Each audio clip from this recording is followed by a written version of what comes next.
I got the Welcome little. to The Collective, where every conversation ignites a new perspective.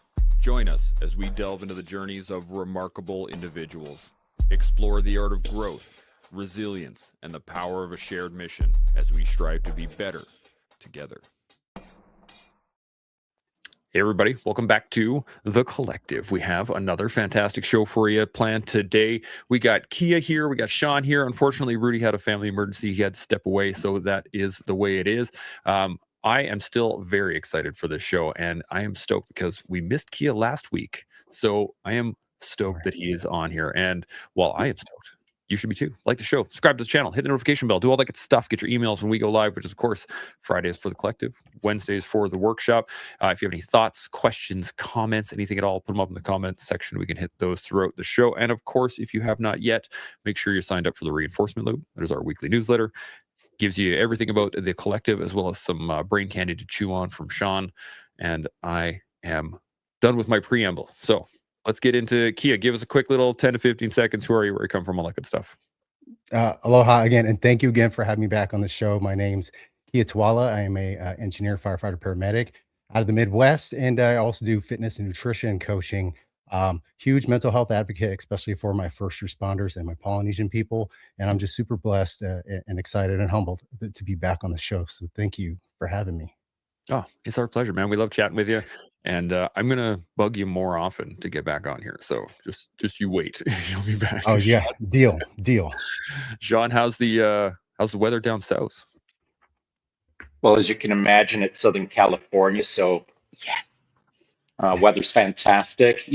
Kia, yesterday I hung out with a guest who joined us on the podcast just like within a week or so ago, John Vargas, first time ever on the show, and he's a Long Beach firefighter and paramedic, and Oh wow. so just a super cool guy. And what it made me think of as you were giving your preamble there about a little bit about your background, and of course I follow you on social media and I think you're cool as hell. You do some really rad stuff, but like you're a good representation as far as I'm concerned for firefighting industry, that world that perhaps I don't understand as well as you and John do. But Chance, I think it'd be great if we got John and Kia together on a future show, because I think they just really play off each other well, and I love learning about their industry because I really should know more about it, quite frankly. Done. You know who else we would add onto that, which would make it epic? James Gearing. James Gearing. Yes, exactly. We'll get all three of them on together as one show. That is going to happen for sure. I'm stoked about that one. I can't wait to get into this with you guys because this is awesome. I just want to hit this first. Dan C. jumped in here. Good morning, gentlemen. Gentle warrior listener, raise thine goblet, for today we commence the noble art of kicking ass with style. I dig it. Dan C's gotten these intros down pat, and I am stoked for this. So let's get right into it. Context. What was it that clicked in your brain when you first read that email? You heard that first topic and you were like, ooh, yeah, Kia, hit us up. Well, if I'm bringing up a little bit of old news, what you guys had drummed up for last week's topic, I thought was really, really interesting, but it had a beautiful segue into today. And touch on that a little bit. It was like, hey, if you had to start at ground zero, what would your team look like? How would you go about formulating these relationships, and how would you deploy your methodology, so to speak? So when you reached out to me again here the last couple of days and told me about what your premise was for the show, I thought that was really intriguing, on who these fake gurus are, who these people who profess to be the leaders in certain fields, depending on what we're talking about. Like, what do we really do? And then how do we gauge, who do we get this information from? Because what we know is that nowadays there is an overabundance of information, and you can go and find justification for any angle that you want to follow up on. You can Google coffee is good for you and find a million things to support it, or you can find the opposite. And so you find yourself in the spot. Well, how do I differentiate between the two, and who do I listen to? And in a world where everybody's got a platform, everybody's got a cell phone, everybody's got a voice, well, how do you sift through the noise and stay grounded in reality, and find the answers that you seek? So I think it's a very, very interesting topic, nuanced, and one that people don't talk about it often. So that's why I'm excited to be a part of this discussion.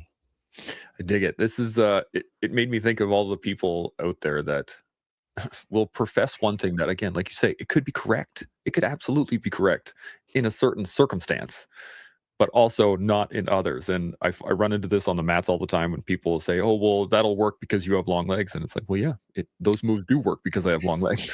Now you have to figure out moves that work for you with your short little legs. So deal with it. Like Shaun, what are you thinking on context here?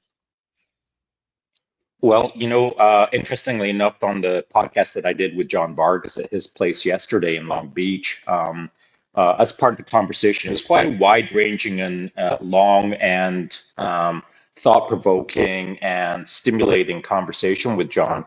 And at one point, we touched on context. And, I think both John and I agree in respect to context on how best to get it. And I believe that it has something to do with exploring the extremes of a subject. So rather than kind of hanging out in the middle and believing that you've got it figured out, look to the extremes, the left and right of art, to try to understand, well, this is how it's done really well, and this is done how it's done really poorly.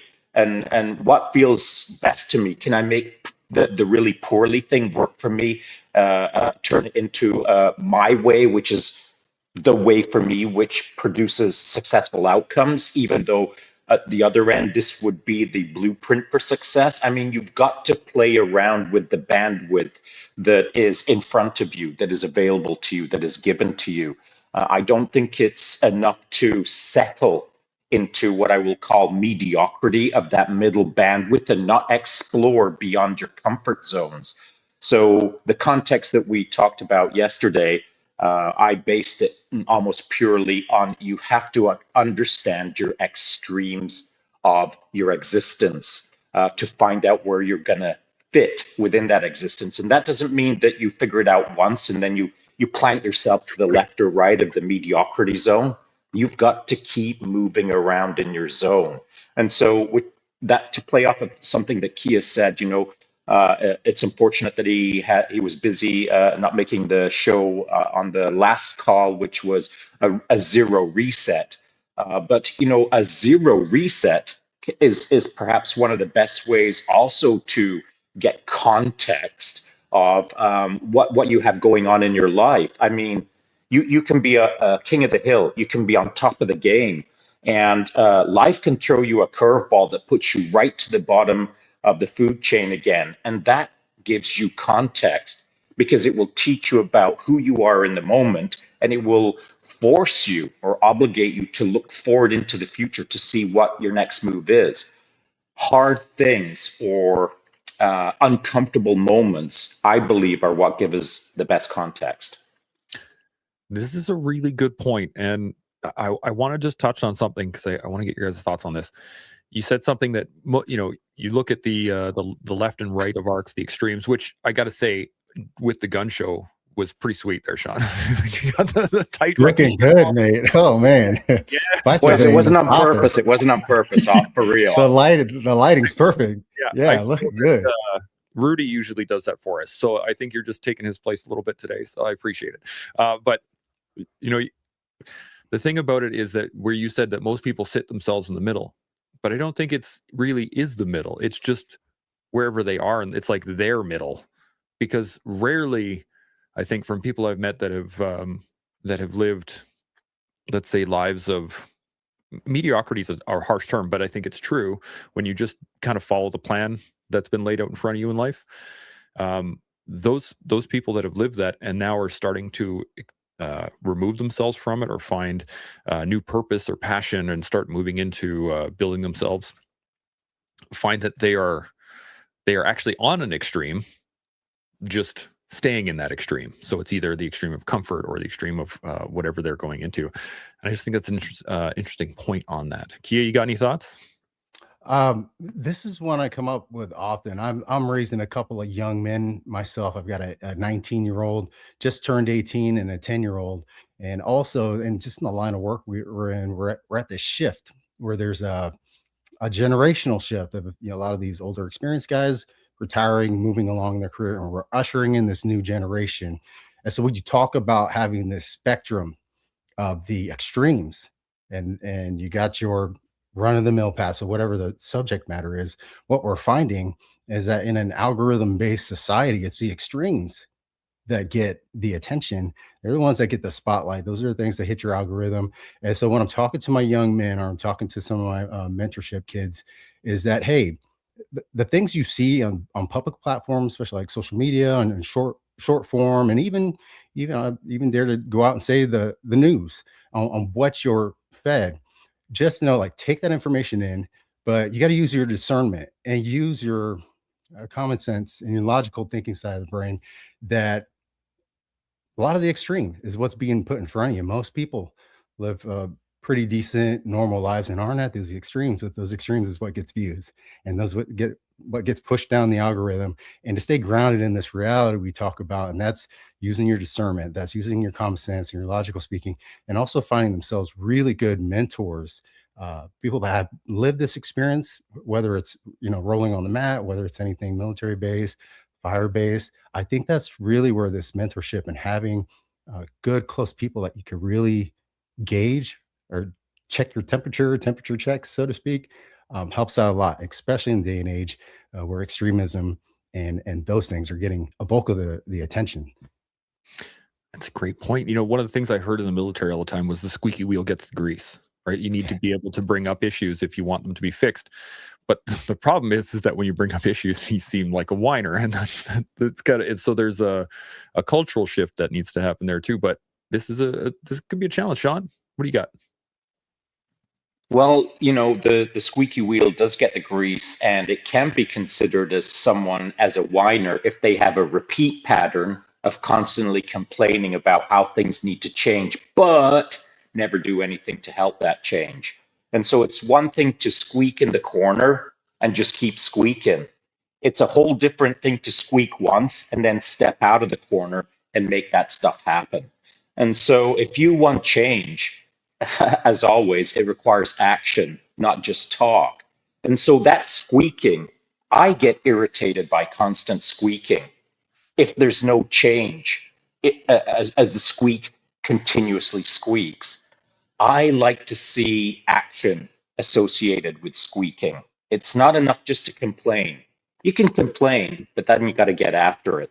And so, I love the squeaky wheel gets the grease if it earns it. That's the way I would switch that phrase. If it earns it. I like it. I like it. Now, so this is the interesting part, because one of the things I said in my little trailer that I put out this morning was, that a certain behavior in one environment is beneficial, but certain behavior in another isn't. It could be the same behavior, but it's really based on the environment that you're in. And I want to know, what do you guys think in terms of how do we basically read the room quickly enough for us not to fall into those traps of using inappropriate behaviors in differing environments? What do you got, Kia? I'm gonna hit you first. That's a great question. And so for me, it's really going to be contextual. So if I'm at work, and again, so we kind of shove down new people's throats, is to read the room. And so you could be, if you're at the station, or if you're not on something that's a medical emergency or dealing with the public, that to use your discernment. We're hanging out with people you could be more comfortable. But there's a time to be uh, a time for a little bit of locker room play, and there's a time to be professional. And so having this ability to read the room, have great situational awareness, along with emotional intelligence, and being able to communicate, I think plays into that a lot. So it's really that situational awareness. Okay, what's the context I'm in right now? Am I working? Am I around my peers? And I think that ability to be able to read the room and then have the discernment to act appropriately is important. I know when we're talking about newer people coming onto the job, something that we're constantly grooming them to do and just getting them used to the new line of work is um, is to do as the group's doing. You see everybody working, you probably shouldn't be kicked back on the lounge chair. You probably shouldn't be sitting there getting yourself some snacks. Like, notice that everybody else is working. So that's a good time to join in on the group. The other thing is, nobody likes a two tenor. Nobody likes somebody coming in and has only done a little bit of the body of work and acting like they know everything, especially firemen. I know my military guys are the same too. And so it's to uh, act as the group, but think as an individual individually, and then you can form your opinion. When you get to this position where you have an impressionable position on other people, then you can start implementing change. But for the most part, it should fall in line and do what's need to be done and use your common sense. But also that ability to read the room, I think really goes a long way.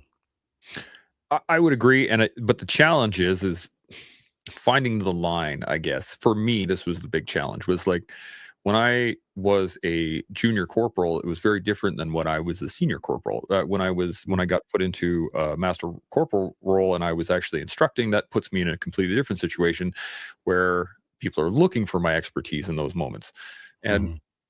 the challenge is knowing not just when to be able to switch those roles, but how to almost bleed them into each other. I think. Shaun, what do you think? Because you got a lot of experience switching roles. So, what do you got? Yeah, I think that one of the ways I do have experience is by making a ton of mistakes. And so experience doesn't mean I've got everything figured out. It just means that I've done a lot, and a lot of it has been wrong in order to learn how to do some things right. And to Kia's point, this context as a new person stepping into a new role, be it firefighter or a young private in the military or civilian industry, it doesn't much matter. You step into a new room and you're supposed to read the room. But man, what if you've never been taught how to read a room?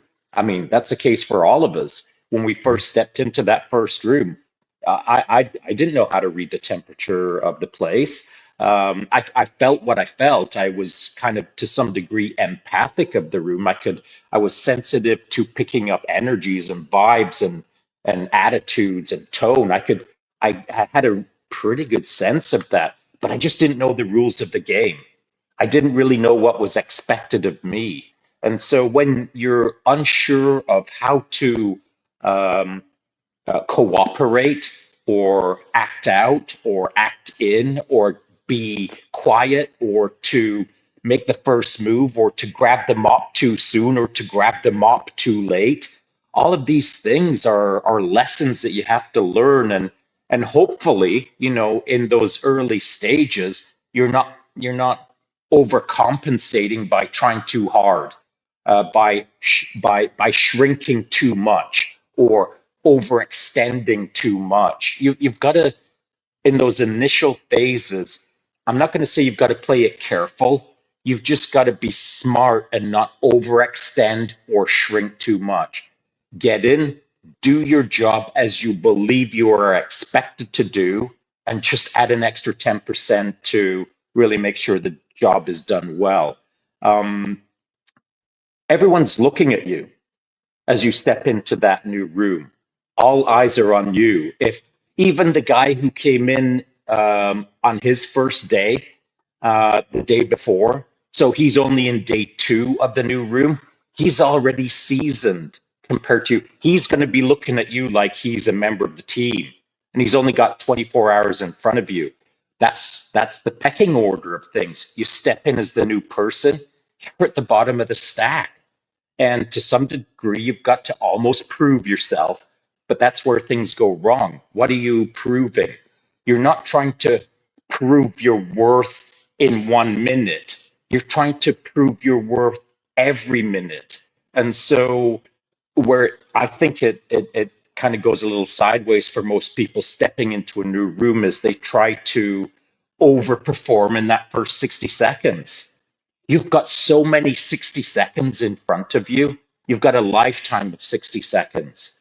So you just got to do your best in the 60 seconds that's in front of you and just wash and repeat every 60 seconds. By the end of the day, you'll be all right if you're reading the room well. Kia, you Love look it. like you got something. What do you got? Just sitting here in awe at a lot of the wisdom and knowledge that Sean's putting forth, because that's something that it needs to be heard. And, you know, all right, if we're telling you to read the room, if no one's taught you to read the room, and no one's taught you how to act in situation A or situation B, I feel that's really where your leadership and this mentorship and the sense of brotherhood and camaraderie really comes into play. So if you have these trusted people in your circle, these young people, they're going to let you learn a little bit through via classical conditioning. All right, I do something, I get smacked. I don't like getting smacked, so let me change my behavior. But again, that's where this great mentorship and having really good leaders and like Shaun, I think that shows the true heart of a leader. The type of leaders that I choose to follow is someone that's got the awareness and the humble servant's heart to admit that, hey, I've made plenty of mistakes, and that's what put me in this leadership role. Nobody likes a leader. I know at least I don't. That professes to know it all and claims to have no faults. We all know that's not true.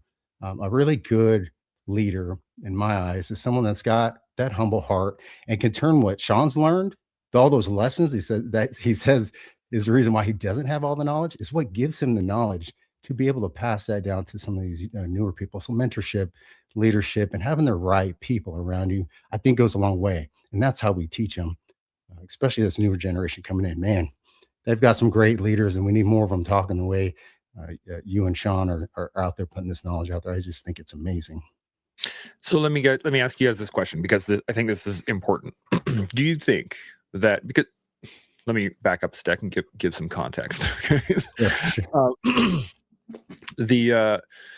What you guys are saying is absolutely correct, and I think, as I'm thinking back to when I was a junior guy, when I first stepped into the regiment, I saw the guys that I wanted to emulate, and like, wow, those guys are hardcore. They just came back from tour. They know what they're talking about when they're telling, and I just shut my mouth and I listened to them as much as I possibly could. And to a point, I put them on a pedestal. I put, like, these guys are now so far above me that I can't compare. I have nothing to add of value because they've done it, seen it, they've been there, da da da da da da da. Yeah. And I think that might be part of the problem, is that as great as it is to have mentors and leaders and people like that, I think it's a personal progression where you have to put people on a pedestal at times and then watch them get knocked off at a couple, or watch them get knocked down a peg a couple of times.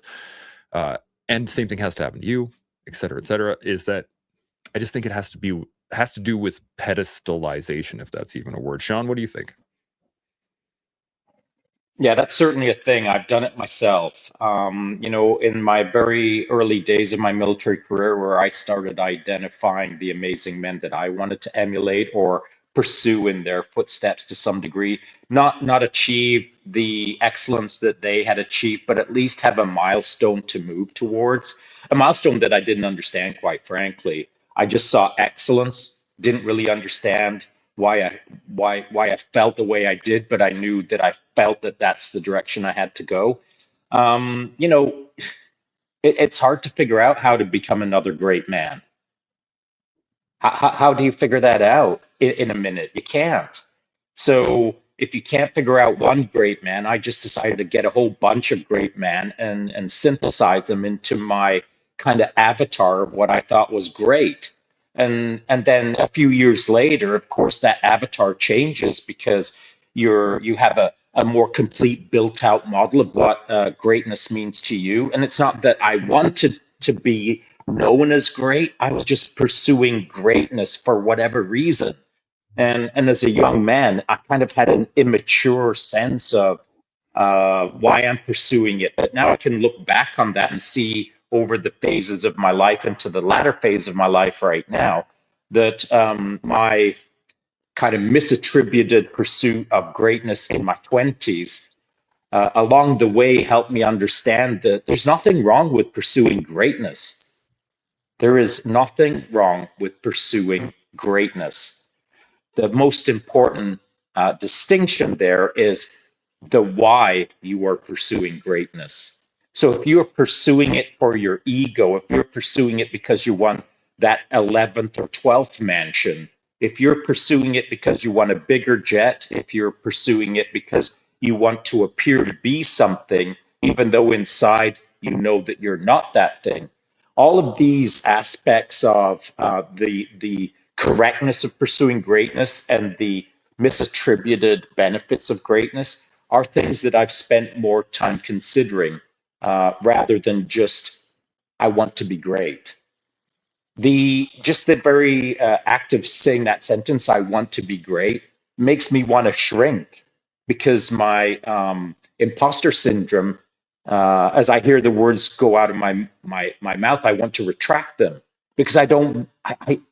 Though I pursue greatness, I don't want to be known as I'm pursuing greatness, if that makes sense. And so that contrast within my own self, the um, the dissonance of I want to be more than I am, but I struggle to say it out loud. Why is that? For some men, they would struggle with that. I should be clearer with myself. I should know that I should be comfortable with this, but I am not. And so I think for every man or woman who is engaged in life at a velocity that is meaningful, I think we will all struggle at some points in our lives as we pursue our best version of ourselves while still kind of wanting to shrink back from that velocity or that pursuit for a variety of different reasons. I dig it. Kia, what do you got?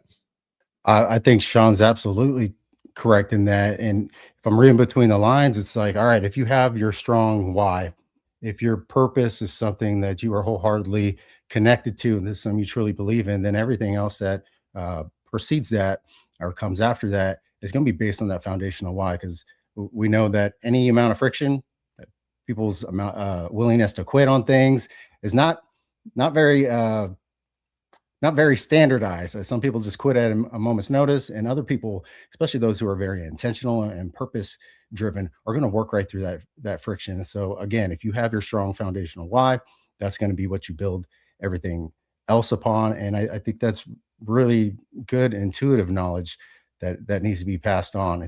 Those are just lessons that being in them and learning the hard way.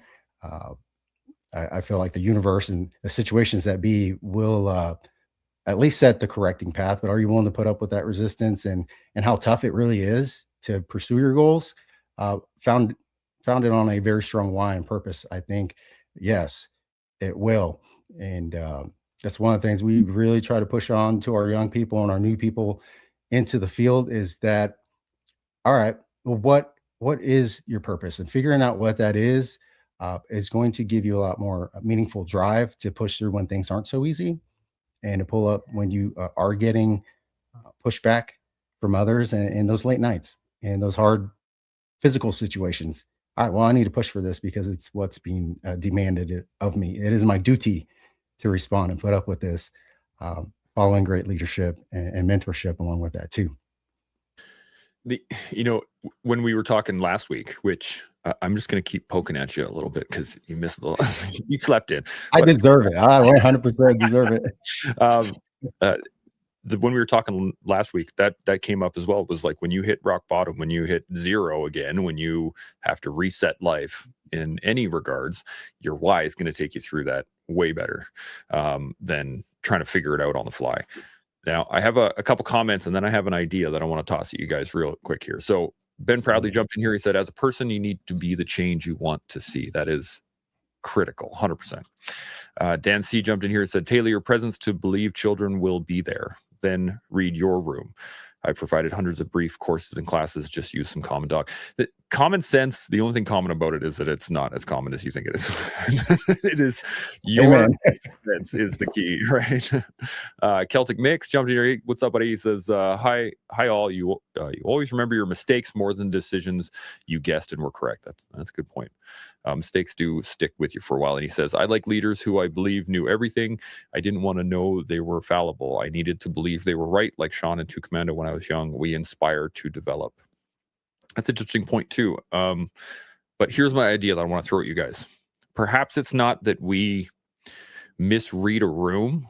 It's that we misread ourselves in that room. And I'm going to leave it at that. What do you think? Key, I'm going to come right back to you. What do you got? Absolutely. And so I was giving a talk. I was a panelist speaker last Saturday, in front of a bunch of entrepreneurs. And really, I was the odd man out. So I felt exactly what you were saying. We call it imposter syndrome. And you're in this spot. You feel like you don't belong. You're not quite sure what your capabilities are. That's a little bit of that self-doubt. But what we try to teach people, and this is what I implemented in this situation, is that, all right, I feel anybody could benefit regardless of what room you're sitting in, regardless of what situation ship that you're in. And that imposter syndrome is simply the ego telling you to protect itself. And we all know that the ego can get us in a whirlwind of trouble. And rooted back in your purpose. If my true purpose is to help serve other people, help get them into a better position, maybe they'll get something from this talk. Maybe they'll get something from my presence. It's very hard to feel like you're the outsider when you're in there serving your purpose and you're trying to help other people in that context. So I think having that span of control over yourself and knowing at least directionally where you're headed, it lets you know when things get reset to zero or you find yourself in that space that you have direction, you have purpose. What you don't want to be is like a ship without a sail, without a mast, just kind of whimsically floating along. And it also plays back to your span of control. All right, do I feel like I have an internal locus of control or an external locus of control? And we know people that have an external locus of control feel like regardless of what their efforts are, regardless of their preparation, they don't control the outcome. I feel like that's where a bulk majority of our folks are sitting today. To try to get them into that mindset and understand that you have the internal locus of control. So regardless of what the weather's like outside, you can directionally move your mast and your sail to head you in the right direction, regardless of the weather, the wind, or the water situation. That's just the difference between having control of oneself and feeling like others are controlling your situation, regardless of the environment you're in. Dig it, Shaun. What do you got? Well, just using that example of a boat out in the middle of the ocean or out in the middle of the bay, and the sail is collapsed, or maybe there's not even a mast anymore, and the boat is adrift. And so, just to very simply create two people in that same situation, the first might begin feverishly working on a solution. They might take off the t-shirt, get an oar, spread it apart, and try to catch a little bit of wind with the t-shirt, maybe get a little bit of forward momentum. Maybe they'll grab an oar and start paddling for the rest of their life to try to make it to shore, never giving up because their purpose is to get back to the shore to see their family for that one last time, whatever the case is. Now, there will be another person that when the sail is gone, the mast is gone, they're just going to grab a seat and drift. And hopefully they'll get to shore, or maybe not. Hopefully some will save them, or maybe not. But they're not going to do much on their own behalf to adjust the situation or improve their circumstances. And so, why those two people act differently, often in simple terms, is what is motivating them in their life, their why, as we often talk about. And so one individual might really love their family and want to get back to the family. The other person might not have any family. They're so alone that they feel like they've got nothing to get back to. And so that's not uncommon nowadays. There's a bit of a disconnection, certainly for young men, as it seems in our modern society. Some men don't feel like they've got anything to paddle back to. And so we're actually the ocean. All of us are the ocean that they're resting in. And it's for us to kind of like move the tide of the ocean to get them back to shore, almost invisibly, as it were. But that's a slow process. And so now I'd like to call as the wind. The wind can move a boat faster, but it takes effort to blow. It takes effort to create a wind that causes change, the wind of change, as it were. And so to use our wind to move that boat back to shore with no mast and no sail, it takes a lot of wind. And that's what we're doing, boys. We're trying to create enough wind to make those disconnected boats with almost no no feeling that they need to get back to shore. We're literally trying to push them back to shore with the breath of our voices to some degree. And so again, between the two extremes, it more often than not comes down to the why. What is going to get them back to that shore? And if they can't think of it themselves, if they can't create it within themselves to have that why, then our context for them is to present cases that they can choose from or be inspired by or want to be part of, that they kind of shake their head and start reorienting back towards that shoreline and figuring it out. Kia, I'm coming right back to you. Looks like you got thoughts. What do you got? I definitely got thoughts, and I love some of the points that Shaun was hitting on there too. I find myself in these talking circles again, and you put it back into context. Like, all right, this boat is there. The difference between the person that takes control of the situation, does what they can, and the other person that kind of gives in and says, all right, well, this is just where the universe is taking me, and I don't control any of these circumstances. I think at its fundamental root, and this is something that we see often, especially with our young men. I feel like having three young men and trying to raise them, navigate them through this life, I find myself on these talking points a lot. And one of the most primary things when it comes to my boys, I'll use them as an example, is making sure that these young men have the emotional velocity required what this world's going to be throwing at them today, and also that they are able to navigate and self-regulate these emotions. All right, when do you unleash this anger that you have? When do you unleash this nurturing spirit that you have? And being able to regulate these emotions when we live in a what they call trigger alert society, where a lot of people are going to try to rage bait you and trigger you and get you buy into these extremes. Well, if you're this calm and during the storm and you're able to emotionally regulate yourself, then you can think decisively. Then you can do what your responsibility is at that time. Getting them off these video games, we find that a lot of these young boys are avoidant to responsibility at that, maybe because they do lack purpose or they're afraid of failing in those situations. Then taking some of that criticism, like all those many lessons that Shaun's learned, has been able to turn around and use those as tools for other people. And so stop avoiding what's your responsibility, what are ultimately your duty, self-regulate these emotions. That's the big difference between maturity and growing into manhood and some of these leadership roles and this immaturity that's so highly touted nowadays and celebrated. We talk about these extremes. Well, a lot of these extremes are teaching these kids these behavioral patterns that they're then going and mimicking in their own lives. And so I've got to shut that off with my boys and get them off these streamers and these kids. It's great entertainment, but take it at that. Don't start molding your perception of what success is based on something that's just getting fed through you in the algorithm. Don't buy into it. Don't buy into all the hype. So I feel like as a man or a person in general, being able to regulate your emotions and be able to navigate those waters, regardless of what the weather is, you got your purpose. Then you get down to your responsibility. Is it my responsibility to sit here and let this boat float around? Or, like Shaun so eloquently put, do I need to rip this shirt off and make a sail and make the best of my situation? I'm going to control what I can. And I'm going to go out fighting. I'm going to go out doing something tagged along with my purpose. That's really how fired up Shaun's got me going. Every time he brings stuff up, and Chance, you're just putting these questions in front of me, it's got me fired up too as well.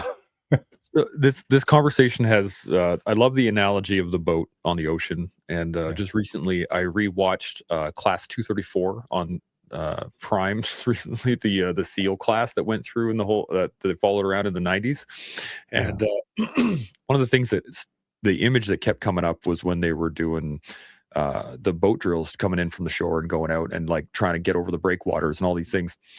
And as you were talking, Kia, what it reminded me of was the fact that you have to steer your way in. And even if you do it right, you can still get flipped over.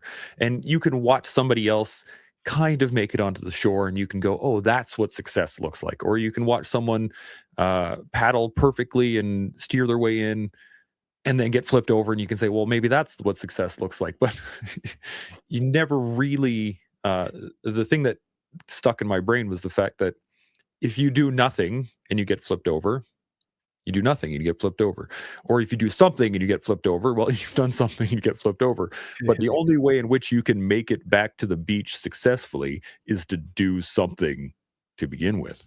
So your only chance of success comes through the work it takes to steer. And I want to bring this back to context and to reading rooms and young men understanding how to do this, is that it takes a lot of reps. It takes a lot of getting flipped in the water. It takes a lot of watching people, trying to figure out introspection, trying to figure out what you did wrong, that kind of stuff. And I want to ask you guys Absolutely. this specifically.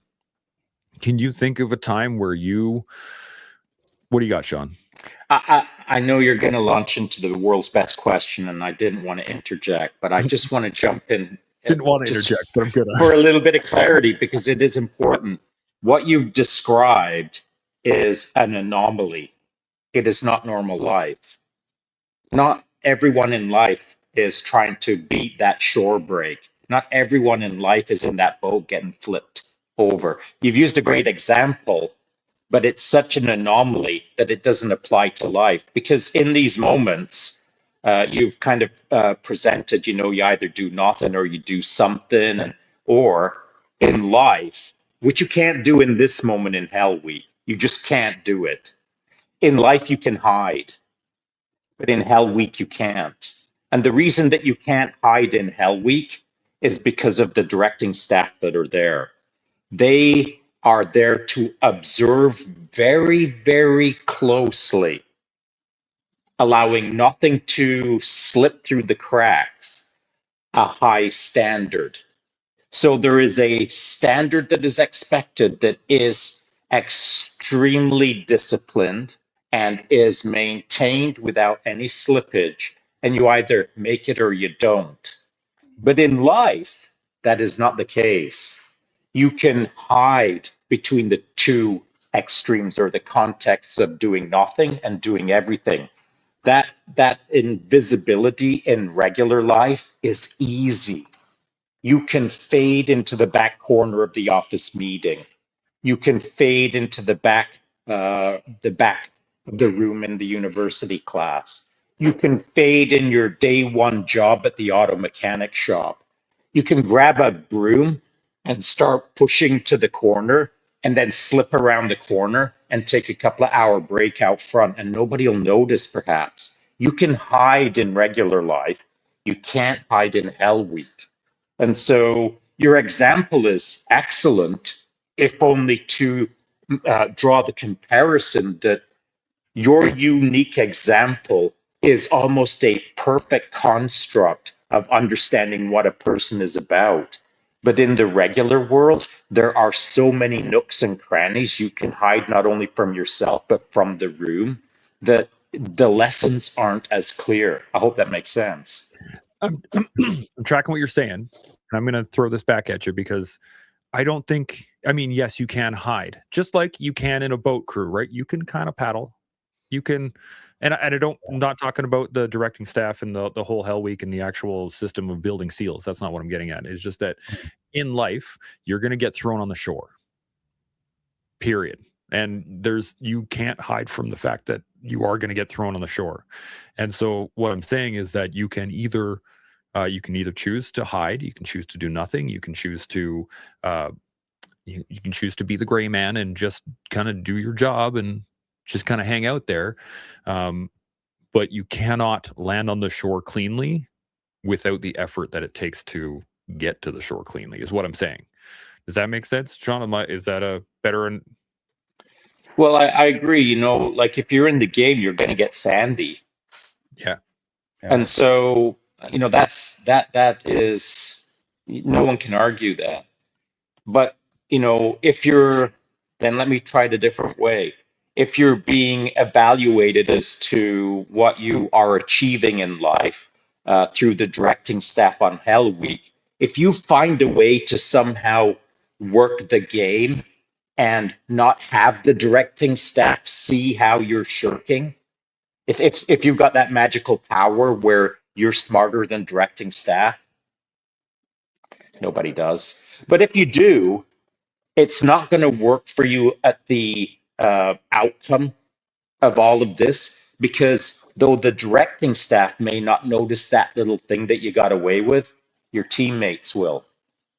They're in Hell Week with you. They're being evaluated just the same as you are. And I never went through Hell Week. I've gone through other things perhaps that can be draw parallels. In those moments, even if DS or directing staff misses it, I won't.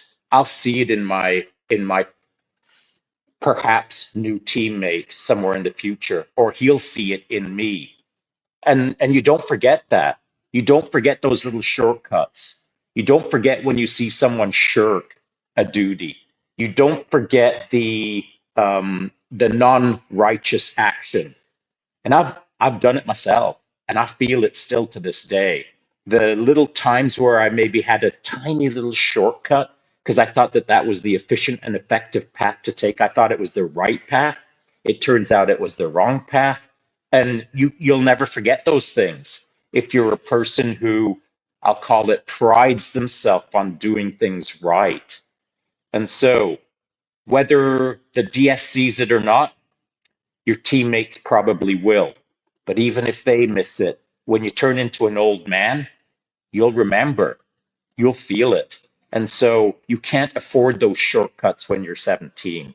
You can't afford those shortcuts when you're 37, because eventually the piper has to be paid.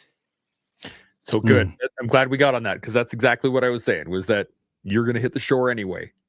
you better put the work in now. And to that point, what I was going to ask you guys a second ago before we went down this little tangent was the fact of, I was wondering if you had a specific point in your mind where you can look back and go, oh no, I shortcutted that, or I didn't push as hard as I could have, or, I kind of went to the back of the room. I was the wallflower for the day, whatever it was. And I was wondering if there was something specific from that you were able to take away and say, okay, well, at least I learned from this, rather than doing it 8, 9, 10, 15, 20 some odd times. Kia, what do you got? I feel like when we talk about a specific moment, for me, what would be my primary index emotion would be anger, right? And so that's the emotion that I'm most comfortable in. And that you also go to your primary index emotion when you're looking to solve issues, especially more immediately. And what we know is that was an immature trait on my part. It was part of my growth process, as part of me going through the academy. Never went through something as intense as SEAL training, but I feel like there's a goal when it comes to these uh, weeding out methods, when it comes to qualifying and making it past this, is I think the instructors are very intuitive when they're setting this up. What they're trying to identify and separate is, all right, where's the performative toughness?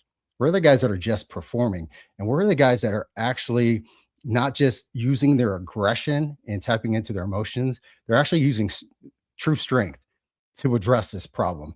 And identifying that there's a difference between just being numb to something and actually being stoic and actively addressing these problems. So for me, it was that performative toughness. Am I just performing right now, or am I really acting into my skill base? Am I really following my training? And that's something that we try to identify, especially with these newer groups coming up. Is again, that's what gets the attention. Is like, all right, is this very performative, or are you being very decisive and being very intentful with the energy to expand on a problem? And again, regulating those emotions so you get through and work it through that process. But for me, that was it for me. Is all right, I don't have the solution, so I'm going to just overdo it with aggression, and that'll at least show that I'm putting a lot of effort into it. And I had a wise enough mentor to tell me that, hey, aggression is a lot different than strength. Okay. And stoicism is a lot different than just being numb to an issue. So look at the problem. If you understand and you follow your training, you listen to your leadership, you listen to all these people who have set this class up. They know how you respond. They know how to witness these moments. And for me, that was one of the biggest ones is, all right, well, I'm just performing to be a tough guy. I want to learn how to do this right and actually be a tough guy. They call them tough guys because they make it through tough times. And those are the guys I try to model myself after. I really like that. I think I went, my initial reactions for a long time as a young man was resentment. That was where I would go rather than anger. I would just look around and be like, ah. And that would, it would skew my effort because I would be resentful of what was happening around me. And great point though. Shaun, you got anything? I do. When I was a young man, when I first joined the military, I didn't know much about what I was capable of. I thought I was pretty stupid. I thought I was kind of an underperformer because I'd never been in an arena or I'd never been in a venue where I could, to some degree, prove myself to myself.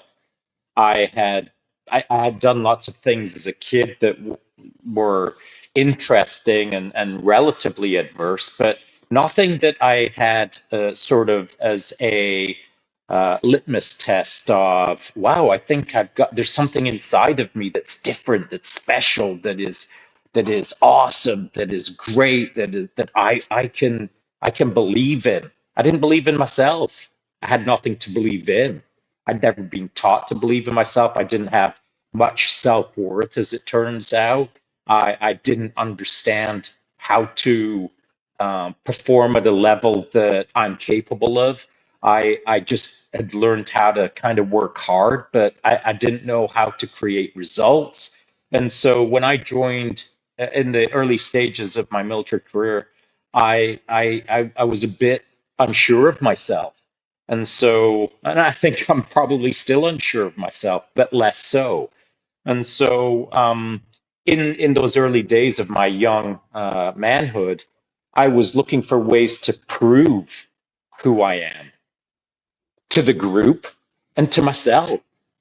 And as it turns out, as time went by, I drew back on, or I reduced the requirement or the self-felt need to prove myself to others. But the requirement to prove me to me has never gone away. I'm my own biggest competitor, for sure. I don't give myself much slack. And so, but it was when I was young how I proved myself to the group, or how I demonstrated self-worth to myself, was by creating outcomes, or by, not notably, but as best as I could, producing a notable result. And I often did that through intensity. I would apply my intensity, not aggression, though intensity can lead to aggression, and I was an aggressive guy as well. But my first position before aggression was always intensity. And if I target locked on something and kind of decided it was going to get done, I was extremely intense about that target lock, and I was extremely intense about getting it done. And there was nothing that would usually change my mind as to the outcome. If I saw it as having happened, I considered the future as done, because my intensity, I would pour myself into it with an intense focus of creating that outcome, irrespective of what the world would try to stop me from doing it. So intensity was my default, but intensity can get you in a lot of trouble, particularly with people, my peers of my age, my own experience, only a year in the military as an example, because I was an intense guy. Of course, the other side of that coin is some of my peers were not intense. They were chill, cool as hell. They could do their job, but they didn't have to like look at something and burn laser beams through it like I did. They could look at it and sort of move towards it with a chillness about them and still get the job done. So I had to learn how to find my own happy medium between perhaps too intense and observing dudes who were chill as hell still get things accomplished. I had to find a happy medium that worked well for me and also worked well for the group, because you can't work in a team and be Mr. Intense all the time, because in and of itself, that becomes a squeaky wheel that doesn't get the grease. It just squeaks a lot through its intensity. And to some degree, that can be bother, bothersome for some dudes. They just ain't into the constant intensity. So you got to learn how to live with the rhythm of yourself and with the rhythm of a team, and understand that whatever you bring in as a young man, whatever your flaw is, if it's aggression or whatever, you have to realize that these are things that you've got to whittle down until they serve you well. And it doesn't mean you've got to remove them completely. I love my intensity, man.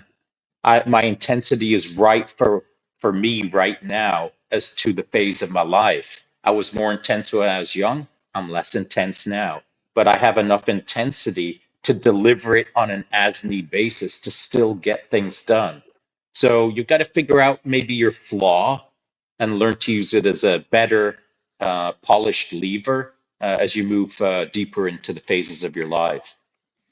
I love it. Well Give said. yourself context, which is key, I think. Dan C jumped in Absolutely. here a little bit earlier. He said integrity, and we were talking about it for sure. And then there's this comment, and I want to touch on this because I think it's important for context in general. Kelton McWalks jumps in here and says, it's okay not to be in the game and serve a purpose like a good worker bee or a great parent. I appreciate good people I come across. And the reason I wanted to touch on this specifically, because I think he is both right and wrong. I guess a little bit of 50-50 on this, because I think that serving a purpose puts you in the game. It's just whatever game you're looking at. As for this particular context, you want to be a really good worker and do your job well. Well, that's great. That's being that's you finding your own personal integrity and providing to the best of your ability. That's a game in and of itself, and you should be in that game. Or being a great parent, same deal. It doesn't mean that you need to produce massive world-changing outcomes. It just means that you're giving of yourself to that degree, in my mind. Kia, what do you think on this one? I'm like you. I'm a little bit of a self-analyst or a contrarian in that way. And as a very broad statement, I would say, yeah, that would be an agreeable comment. You don't need to have some ultra motivating purpose to go to work, but we cannot deny that we are all here for some type of purpose, regardless of the context. So if your purpose is that you have no purpose, then what's the meaning of getting up and finding the next meal? What is the meaning of getting online and being entertained? I think whether you're speaking on it or living it, we all have a purpose somewhere. Now that's going to be self-identified, but in a broad context, I can understand the sentiment of that comment and appreciate it. But I personally would not go out and say I do not have purpose, and that's why I do not work hard. And I would not advocate anybody around me to approach life in the same way. But great commentary. If I could, I wanted to touch a little bit on something that you were talking about here a second ago when you're talking about going through these. Shaun brought up when he's going through these classes. He goes, "Hey, when I was going through this, I felt like I did not have any skills. I felt like I was not bringing anything to the table. I felt like I had nothing to offer." That plays into a lot of some of the biggest issues I think that we're facing nowadays. And us having common interests, either going through the service or you guys are actively putting the word out there. You're trying to empower that next generation. And what we know from like a medical standpoint is you could treat the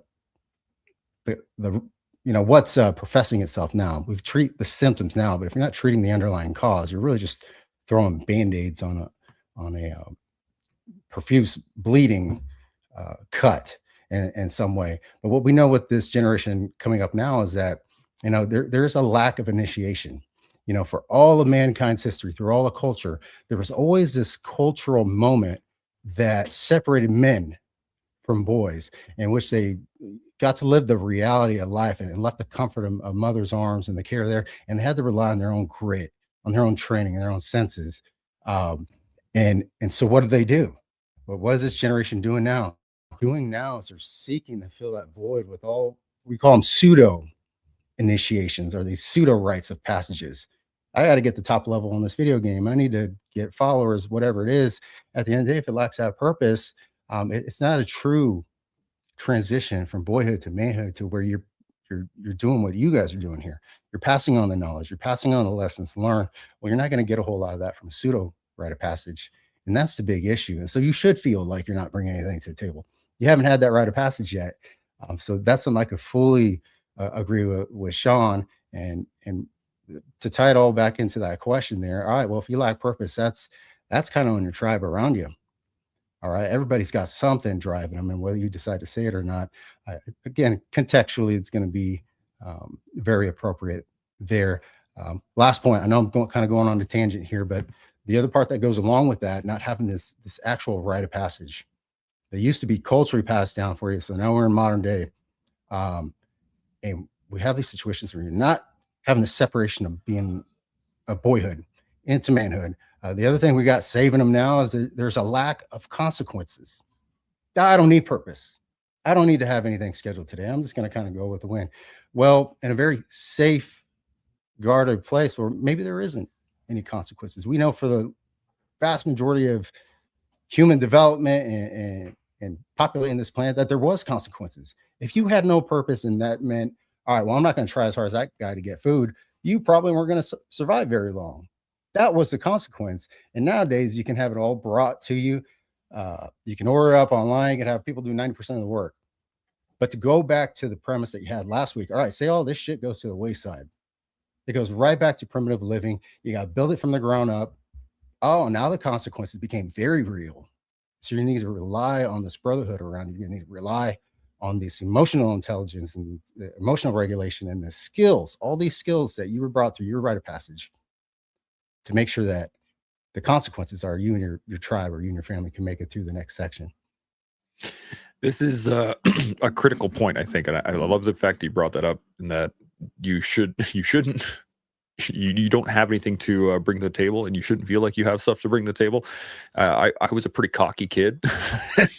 I thought I had a lot to bring to the table, and so when I would step into rooms, I would project this air of knowledge, and it didn't always serve me well, but sometimes it did. So I mean, like, context depending, I was able to get myself into situations that benefited me quite a bit just from acting the part, but also put myself into holes by trying to act the part at the same time. Shaun, you got any thoughts on anything?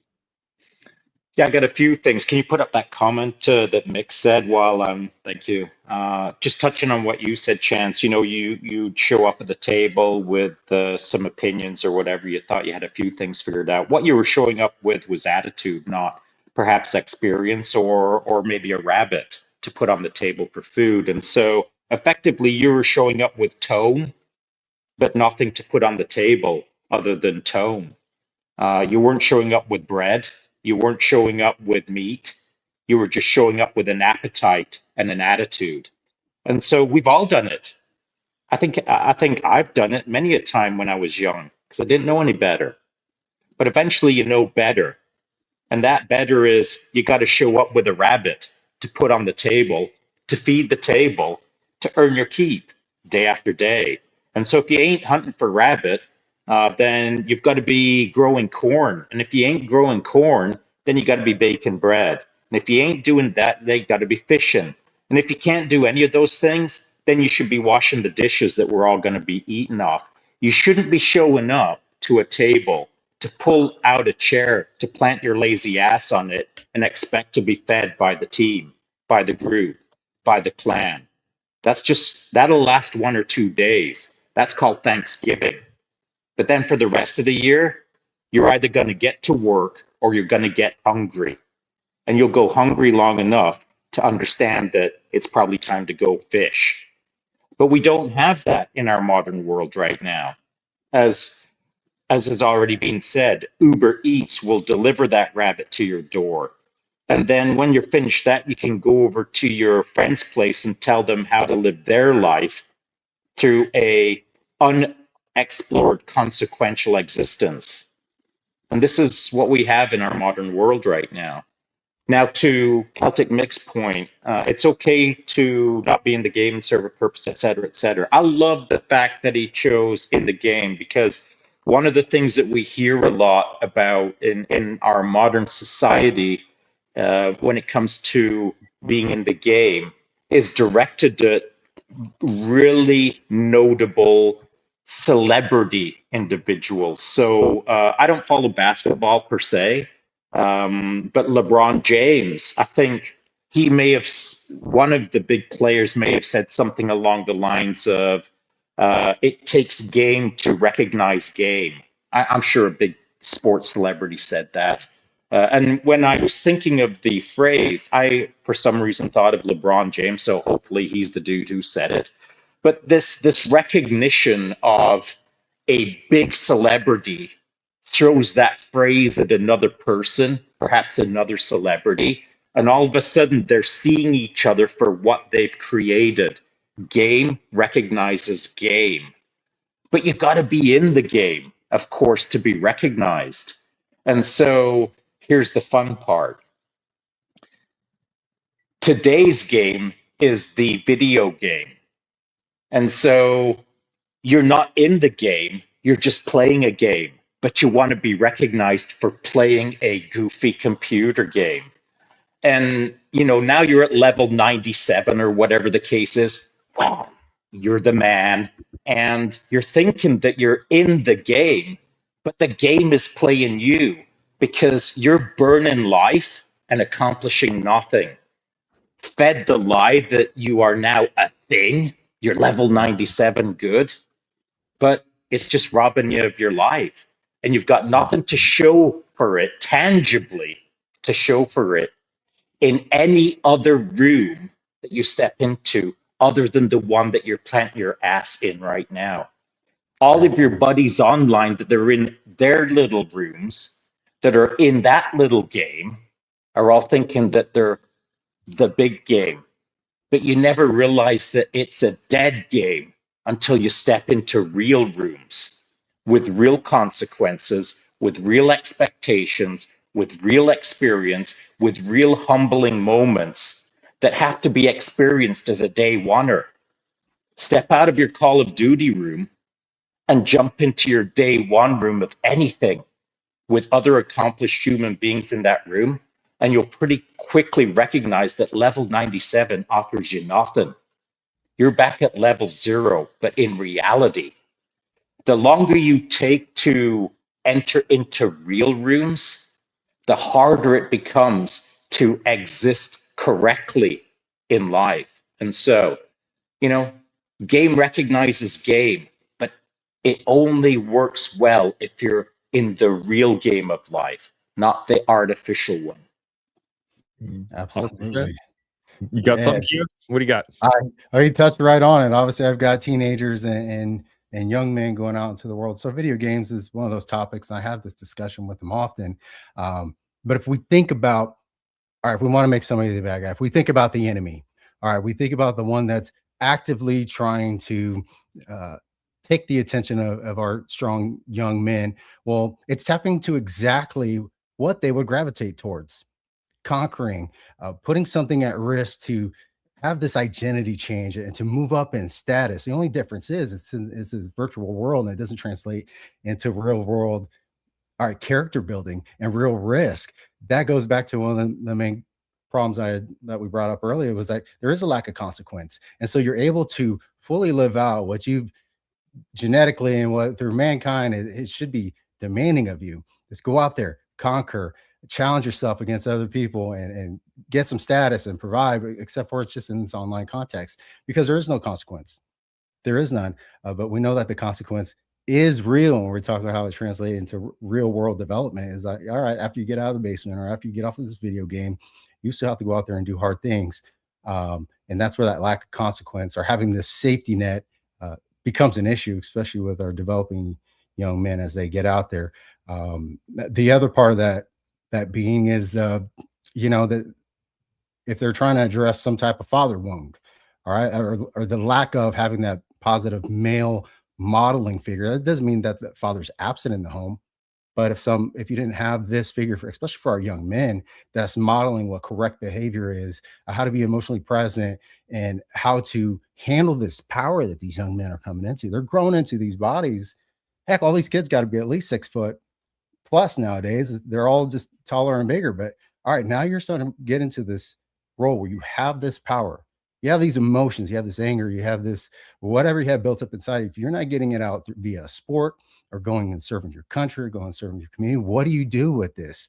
And if you haven't been taught, and there's been no consequences on how you regulate that currently, well, you've got a couple of lessons coming up to you that you can't hit a reset button for. I think that's what Shaun was alluding to. Is like, that's great, you're level 97, but there's no reset button, and there are actually real consequences when you get out there into the real world, or you join the service, or you do something there. But so what we want to do is teach these young men and young people get into getting into adulthood that, hey, you need to be grounded in purpose somewhere. You need to know the consequences. You need to be able to self-regulate. You need to be able to uh, actually go from where you're this young child for protectiveness of home and go out there and be able to sustain this real world that's not going to give you the safety net that you've been used to. It's just the reality of how things are.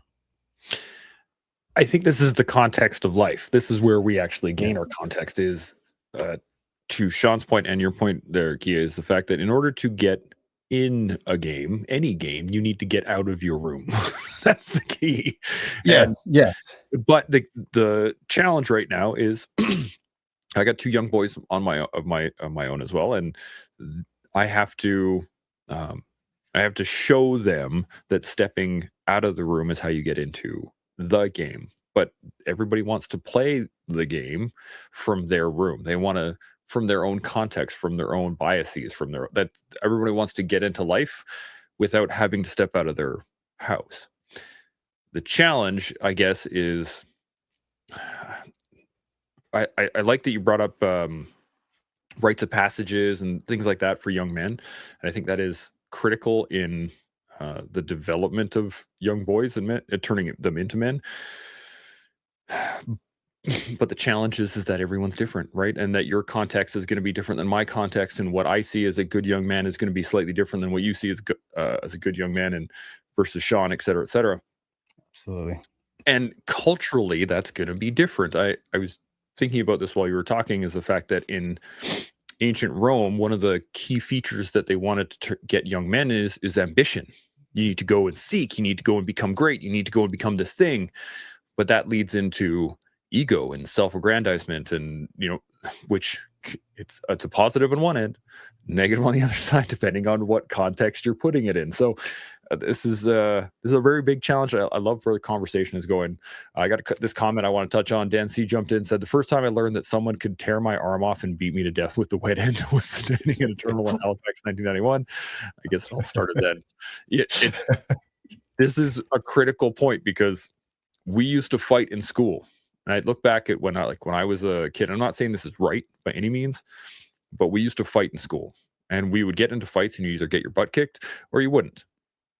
And that taught you something about life, in that, like, if you pushed people the wrong way, or you talked to the wrong people, or you engaged in life in the wrong way for that culture, then there was consequences to it. And I don't see that as often now, because it became very what's the word for it? The bullying, anti-bullying thing came across, and then it became zero tolerance, and now there's no more engaging in that realm. Sean, you got any thoughts on any of this? Because you were in school a long time earlier than we were. That is true. But one of the formative lessons that I learned when I was a young man, I was in basic training, so 6 months of infantry basic training. And before I went to basic training, in '83, I'd been doing some martial arts. I was doing Shotokan karate, I was doing judo, I was doing American style kickboxing. I was kind of handy. I thought I had something going, and this is my way. And I haven't changed that much, quite frankly. I've toned it down a little bit, but I've still got it in me. I like to chirp. I like to poke. I like to prod. I like to kind of mouth off a little bit, but I do it a little bit better now. But when I was younger, I was kind of chippy. I was kind of chirpy, and I'm only 5'9" or whatever the case. And when I joined the army, I was soaking wet. I was Bruce Lee, 135 pounds, and so I didn't look like much. I had scrap in me, but I didn't know how to scrap as well as I do now. But back then, I thought I knew how to scrap better than I do now. And so I was young, I was immature, and I was mouthy. And so because I like to create friction, I was just chirping to the wrong guy. And I just chirped a bit too long. And his first name was Mike. And Mike was a big, big boy. And he said to me, all right, that's it, grab the boxing gloves. And we grabbed the boxing gloves, and the whole infantry platoon, our basic infantry platoon, went out into the back of the hut that we were staying in, and we both got boxing gloves on, and the ring formed around us. And I mean, Mike probably had maybe 100 pounds on me. And I thought, okay, here we go. And I squared up and I started bouncing. And he said, "You can't kick." I said, "What? I can't kick? I don't have anything else really, man." And he said, "It's all hands." I said, "Okay, let's go." And I thought I still had a chance. Not a chance. He smoked me so hard that like I saw Tweety birds as I was laying on my back staring at the sky. Like he nuked me. And that was a good lesson for me because it slowed down my chirping, of course, but most importantly, it gave me such a slice of humble pie that I quickly realized that all of the skills that I thought I had don't mean much in this moment. And so, A, I best get better at this, and B, I best tone it down a bit. And so that's how life works, man. You've got to calibrate to the moment, and that calibration should adjust you for life. And if I hadn't have adjusted in that moment, well, a year later I would have got my ass whooped by somebody else, smaller or bigger than me, who just had enough of my nonsense. When I was young, I had some nonsense in me.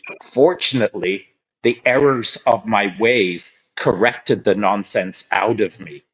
So you can choose the hard path or you can choose the easy path, but you got to get on a path to be corrected.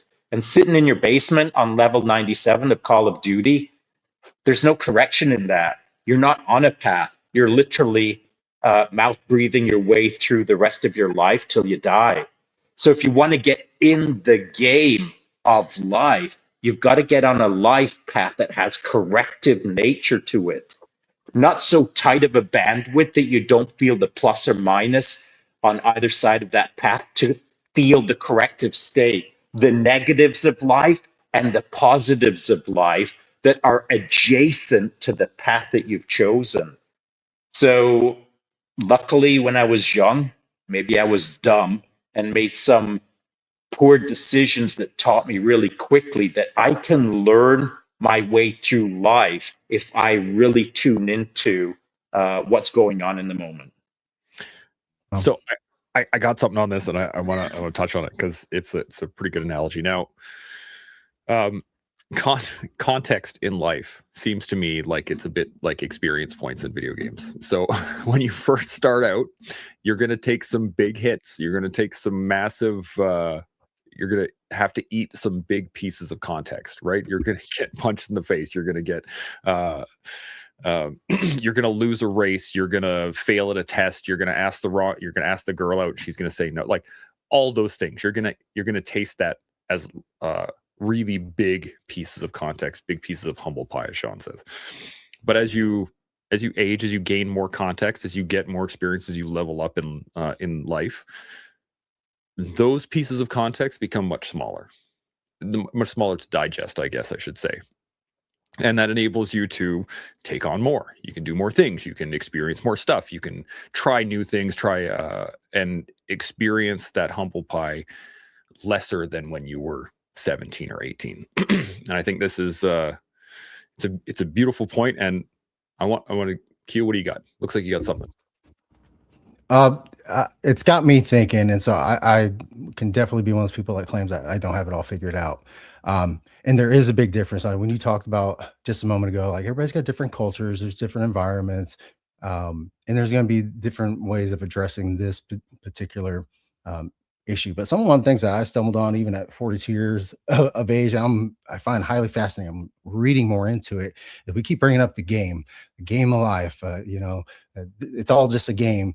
As I'm reading a little bit more into game theory, which is the actual mathematical study of strategy. Now, this got to do with business, and government. And I got to thinking, like, that would have been a theory or an understanding that would have helped me out a lot as a young man. Something I find very profound now is that, yeah, we're kind of throwing that term loosely around, like it's a game, whether they're actually playing Call of Duty or anything else involved. It's just knowing that you are actively part of a game. And that's not putting it lightly. It's that any decision you make, regardless of culture or your setup or the situation, is going to have a direct effect on you and others around you. It literally in this game of life, and just understanding that theory. All right, when we start playing these different games, what you do, regardless of how you do it, is going to have effect on other people, and the way you respond is going to be solely dependent on how other people play the game too. So it's just recognizing you're in a game, I think, makes it so much more profound for me, knowing that, all right, whether I decide to take action or inaction, it's going to have some effect. And I can sit here and not do anything. Some of these actions are going to come around and take effect on me, like going to a, a buds class, or like trying to get into, the fire department, or whatever context you're in. Just know you're all right. You're stepping into these different arenas in life. You're fixing to be in somebody's game, whether you decide to react or be proactive. I would hope you're being proactive in that sense. But just putting that together and conceptualizing that, I think's made a big difference for me. I love that. I absolutely love it. Shaun, what do you got? Yeah, so Kia, what to some degree, what we can maybe state is that if if a person doesn't currently recognize that they're in the game of life, then simply they are an NPC. They're a non-player character. They're the Mhm. little avatar that goes back and forth between the sheep pen and and the little digital game, and that's their only Mhm. role, and that's it. That's all. They don't even realize that they're in the game because they're an NPC. And there's nothing wrong with being an NPC because that NPC plays a part in a greater role, a greater game that is only relevant if there's actual players in the game.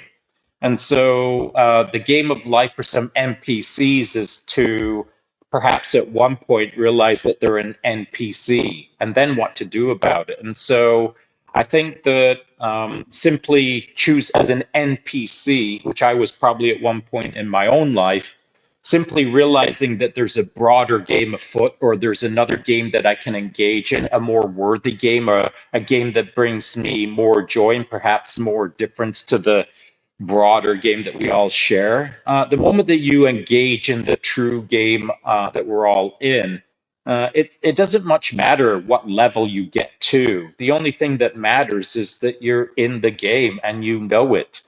And the choices that you make within your game serve you well or not, whatever the case is. But the very action of pursuing into the game of life is enough for me, and should be enough for anyone. It then becomes a matter of what you want to accomplish in the game, and how broad-minded, or how perhaps great the dreams are that you want to pursue. That's where it becomes interesting as the game of life.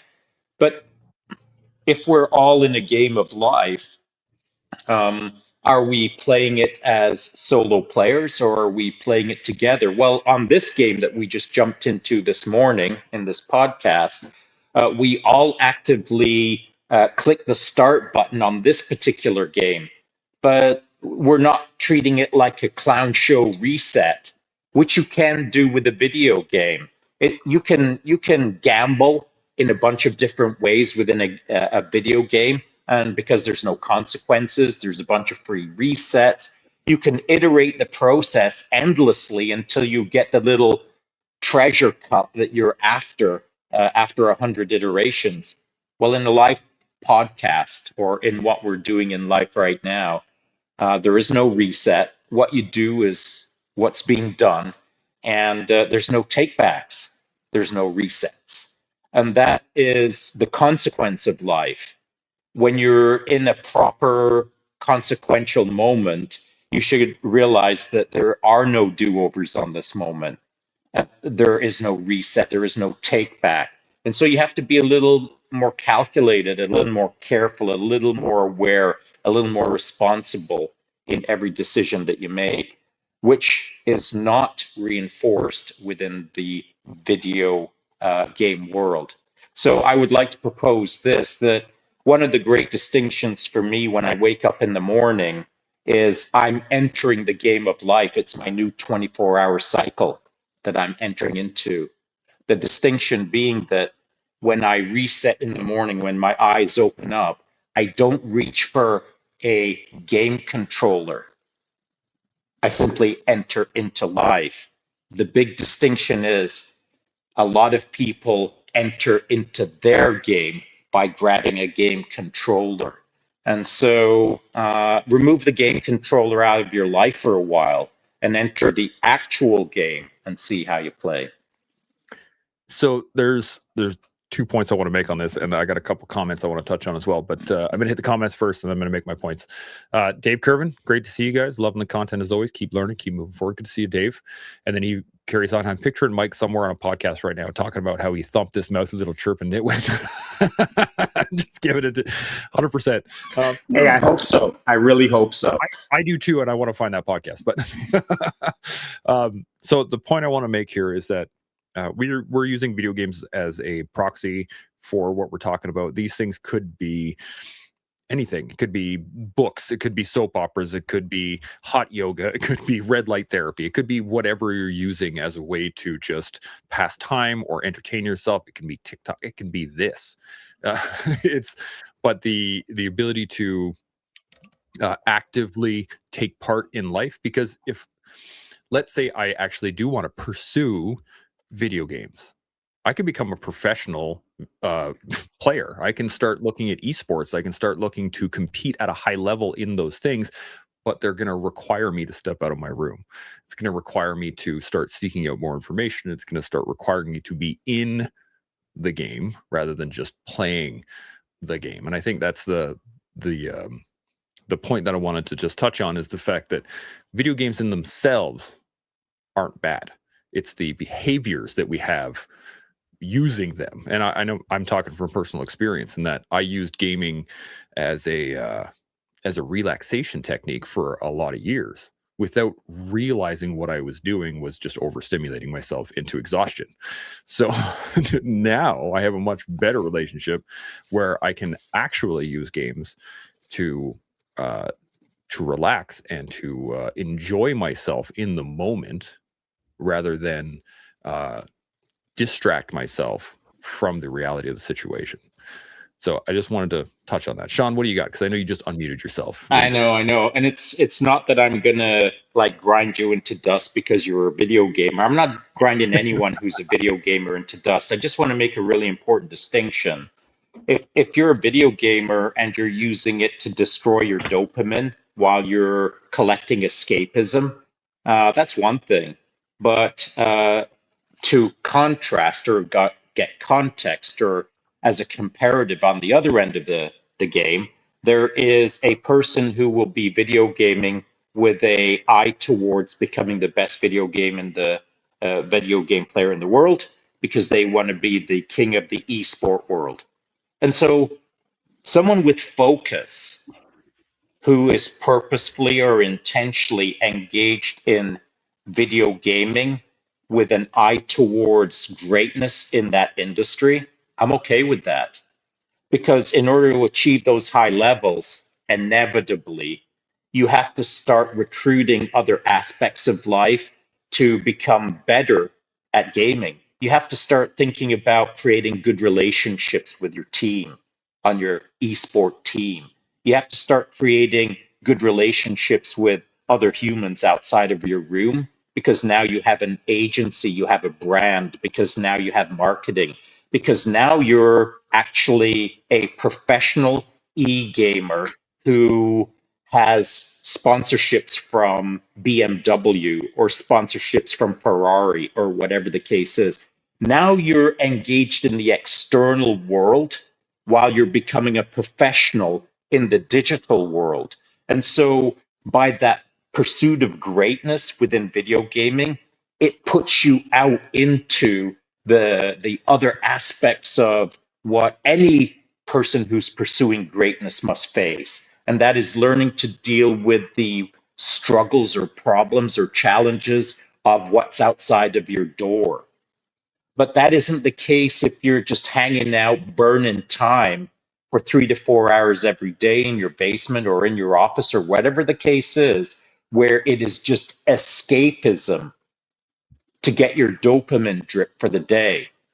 Those are two different things. And so I am not throwing video gaming completely under the bus. It can be a great tool to explore aspects of yourself that you were unaware of or want to bolster up, but it can only be done through a introspective or an intentional basis rather than your life disappears through escapism. 100% agree with that one. And I liken a lot of the games that I play to like reading a good book or watching a really good movie. I can it is a momentary escapism or a moment of enjoyment, but I can use it introspectively, personally. Kia, what do you got? Uh, I really like where we're going with this conversation, and I always try to take, especially when I'm trying to formulate an opinion or an approach on something, I really try to take a step back and just try to see it from another paradigm, so to speak. And now I can always contextualize my kids because this is something that I came across in a little bit of my research. I started thinking, all right, when you have this behavior, to not question the behavior, but question the why behind it. Like, why are they doing this? And when I'm fine with a lot of young men in my family, especially with my kids, it's like these games are doing exactly what they're supposed to do. They're very entertaining, they're very engaging, so on and so forth. But is it something deeper than that? And the more questions I ask, especially with the young men in my family, is that yeah, there was a sense of hopelessness out there. If you take part of any social media out there, they really frame like dating and meeting a partner and eventually what becomes a family unit and finding a spouse is damn near impossible. And so what these kids are taking on and their approach is that it's hopeless. Like there's no need to go out there and like, why would I want to find a partner in this society? Here's something that's very distracting, very entertaining, and where I can flex a lot of these things inside of me that's driving to conquer and become a better me. I don't need to do it. Well, finding a spouse, getting a family, buying a home, these are all things that I feel are not what they used to be. It used to be like buy you a house, have you a family, get you a spouse, have this family unit. And the reason I go down that path is because those are the things we don't want our young men. We don't want this new generation upcoming and loving. Because if you don't have a family, you don't have this house that's on land that becomes yours. It becomes you want your posterity to be there. You want to be able to fight and defend that land you love. You do the same for your family, and you would do the same for your spouse, wherever you are in that development level. Well, if we attack all these things and make this next generation not want any of those things, they've got nothing they love that they want to fight for. And I'll be oversimplifying on my part, but I got to thinking, all right, well, this is a really good distraction. It's not to be distracted. It's because I have no hope in this other arena in life, which is finding a spouse I think is worth the time to build a family and get this house that hey, nobody wants a house, right? Not in this day. They're too expensive. There's too much work. So I try to find out the fundamental why and what's actually being attacked. Home ownership. It's this family unit. I see strong young men making themselves good protectors and providers for these women. If they feel like, all right, that's not what they're going to get in return, it becomes very hopeless. And you look for the nearest distraction, which is really, really good video games in this context. And so finding these kids, trying to find them to help them find their purpose to love something, love it enough to want to push yourself in that next game, develop yourself. Well, I think that's the bigger issue we have at hand, especially for my young men. I want to let them know that it is a very, very hopeful world that owning and loving the land that you're at, wherever you decide to lay your hat, is worth loving enough. And ultimately, it's going to mean you need to defend it. So, do you love it? Well, make yourself very capable on all those fronts. And not to add on to this, not only defend it externally, but defend it internally, right? Absolutely. Like we have to fight against our own internal dialogues of hopelessness or difficulty or challenges or whatever it is. We have to be able to sit and personally defend ourselves from ourselves sometimes because we got to. Well, even the ability to articulate that love and defense, and so learning your emotions to be able to put those into words, become impeccable with your speech, like have be able to put yourself on there in a suit to where you maybe make a mistake and get corrective measures, even with your speech and how you defend things. Because we know it's not all going up in arms. A lot of it is the intelligence that you have and just making people aware of that intelligence. You can have that performative toughness all you want, but if you can't articulate that well and have influence on the people you want to have influence with, especially your family, if you can't articulate that to your family and profess your love that way, you can do all the action you want, but Sometimes you just need to say it. And that's something that, rather than say it to you right here, as that's the game we want them out of. Like, put this thing down, have a real human connection, be able to articulate yourself, be able to defend it both intelligently and physically if it gets to that point. But that's the big difference. I feel like that's the big dissidence nowadays. I agree with you, and I think I'm very hesitant to kind of put blame on technology, even though it's designed to do exactly what we're talking about. It's designed to keep us distracted. It's designed to keep our attention on the things that that are on the phone, or on the video game, or on the TV, or on the billboard, or on, like, our world is designed around our attention, or gaining our attention. And I think one of the pieces that I just want to hit on in terms of social media and the phone and the billboards and all this stuff is that it goes back to my earlier point of the squeaky wheel gets the grease. Now that everybody has a platform, all we ever hear is squeaky wheels. There's a lot of complaint in the world. There's a lot of this isn't working and that's not working, and I don't like this and I don't like that. But it's coming from people that aren't doing anything about it.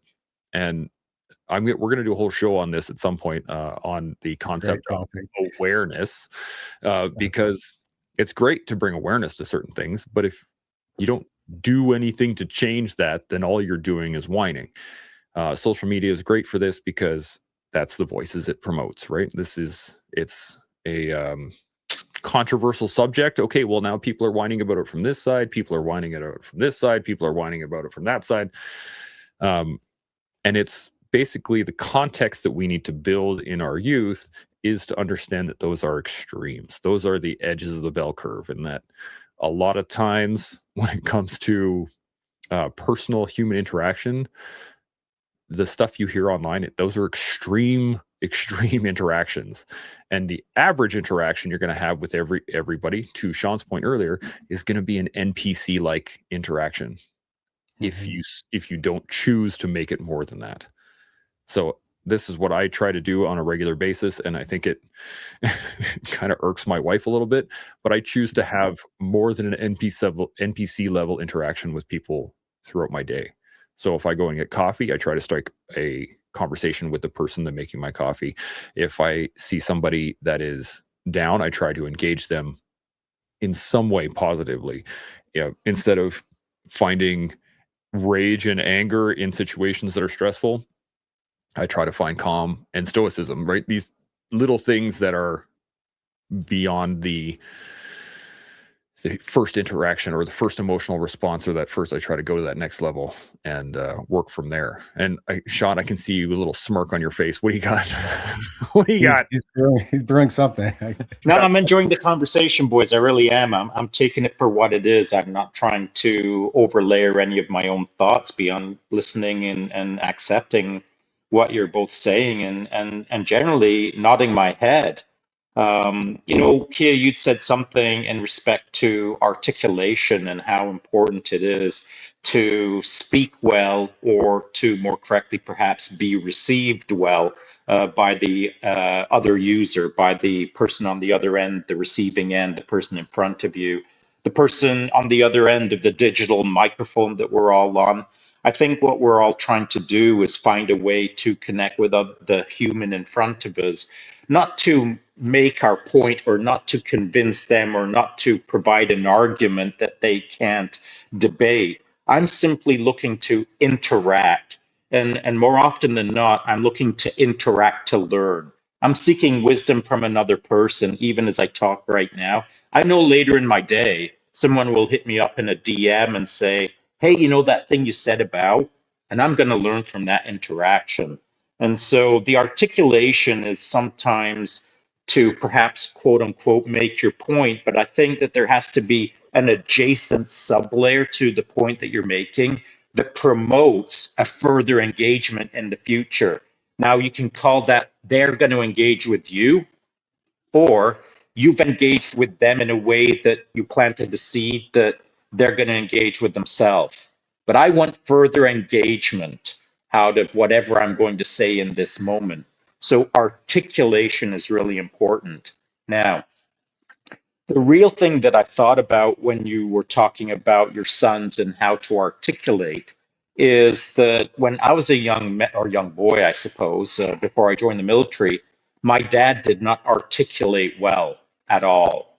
And so I didn't understand how to articulate to my own boys how much I loved them, even though I felt it, because it wasn't something that I was A, taught, or B, observed. So it wasn't a learned thing for me. I was kind of starting almost from scratch as a brand new father, holding my first son in my hand for those first 10 seconds. The amount of love that swelled up in me was something that I'd never experienced. It was life changing for me. It literally changed the trajectory of my life in that split second. But how to articulate that to my sons so that they, both of them, as I held both of them for the first time, how to have them understand that in a way that isn't either overwhelming or isn't underwhelming. And throughout their lives, I've felt that I've had to explain it to them in different ways so they have a more three-dimensional understanding of how much I love them. And so love just in and of itself as a word with a young son, or now my boys are kind of grown men. One's just about to graduate mechanical engineering, and the other one is in Japan, third year university in a neuroscience lab. And so my boys have turned into good young men. But I I'm not sure if they could have turned out to be better or worse, depending on how much input or not I have had in their lives. I want to believe that I had some impact, but how much impact, I don't know. Uh, Maybe the world turned them into good men. I know my wife had a lot to do with it, but the things that I've said and done, I feel sometimes have kind of ebbed and flowed their advancement in life. Sometimes I've built them up, and sometimes I might have knocked them down.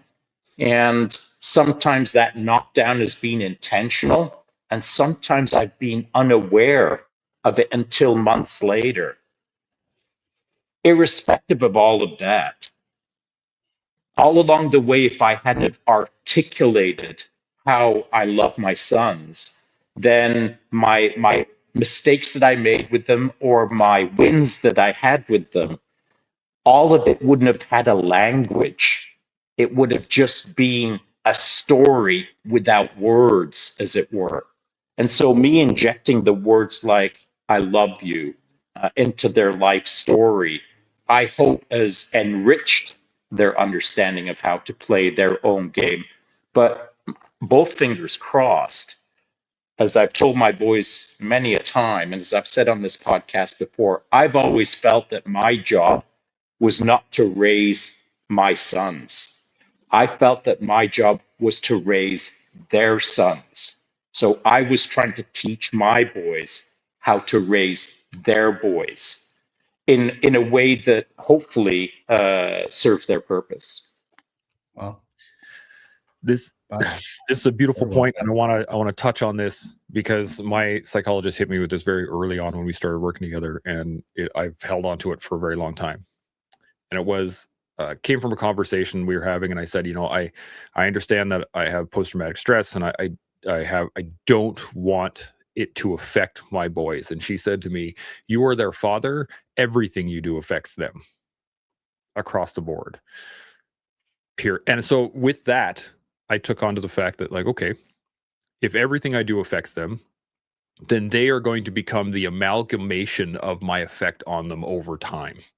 So if I screw up in this moment, if I do this poorly, well, that's gonna affect them. What I do after that also affects them. So when I screw up or I let my my anger come to the forefront and I start yelling at them and they get done whatever it was that I was so upset about, afterwards, when I come back and look at it and say, man, I did that poorly. I can go to them and say, hey, look, guys, I want you to understand something. I let my emotions get out of control. I just screwed that up. I could have done it better. This is how I would like to see us move forward. This is what I was trying to get across at the time, and I wasn't able to articulate it, to your point, Kia, in that moment because of all the emotion. that affects them as well. And each time I do that, every iteration that I make with them, every time we interact, then I'm going to also add, not just when we interact, because this podcast affects them too. The way I engage with my wife affects them too, whether they're here or not, whether, all these things. So to your point, Shaun, you're the father. Everything you do affects them, and look at where they are. So there's your proof, at least in my mind. Okay, you got any thoughts on any of this? Absolutely. As I watched Shaun speak, and I could see his cephalic vein shining a shadow over his arm, I can make a couple of assumptions of this gentleman, is that he takes really good care of his mind and for sure his body.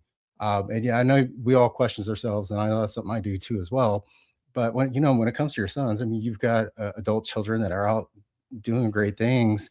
I think that your children are only a manifestation of the work that you put in behind the lines. In the same way, I can generally assume that you take pretty good care of your biceps. I mean, it shows. It definitely shows. And so what speaks for you as a man is your posterity and the imprint you leave behind. No one's going to think about how imperfect you felt, Chance. And I know that it takes time to do these podcasts. It takes time actually away from your sons and your family and all that. But if they're tied in with your purpose and you guys are out there doing a whole lot of good, those doubts that we're having now, and myself in the same way, I know that body work and what's going to go on well after me and my posterity is going to be worth it. They're all tied in. We're all in the same huddle, so to speak. And you don't have to say it. You let your body of work, no pun intended, like with Mr. Shaun here, that speaks for you. And that's a lot of that non-verbal communication, which we know when it comes to us humans, that's going to be a bulk of our communication. It's the tonality, it's the cadence and what you do. And outside of speech, it's the same thing in our behavior patterns. Now, what did he do? What did that Shaun guy do? I always saw he was active in his community.